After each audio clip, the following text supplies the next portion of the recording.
இல்லை காணும் அன்னைக்கு மழை அன்னைக்கு பெஞ்சிச்சு அன்னைக்கு இல்லைடா அன்னைக்கு மழையில் மாட்டினோம்ல அப்போ வந்து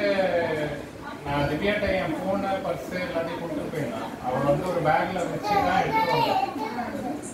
அன்னைக்கு மழையில் நானும் அம்மாவும் மாட்டிக்கிட்டோம் அப்பா வந்து ஃபோன் நனையக்கூடாது நீ டவுட்லாம் கேட்கக்கூடாது நான் சொல்லி முடிச்சிடறேன் அப்புறமா டவுட் அங்கேருந்து நான் வண்டி எடுத்துகிட்டு வந்தேன்ல அப்போ வந்து எல்லாத்தையும் நனையக்கூடாதுன்னு கொடுத்துட்டு வந்தேன் வந்துட்டு கார் எடுத்துகிட்டு போய் அவளை பிக்கப் பண்ணேன் அவள் இதோட தான் பேக்கோட தான் வண்டியில் ஏறினான் ஏறிட்டு அதுக்கப்புறம் இங்கே வந்துட்டு என் பர்சனல் ஃபோனெல்லாம் என்கிட்ட திருப்பி கொடுத்துட்டா இங்கே வந்து தான் அந்த ஒரே பேக்கில் தான் நான் கூட இருந்திருக்கோம் அந்த பேக் தான் எங்கே ஆமாம் அப்படின்னு அவன் சொல்கிறான்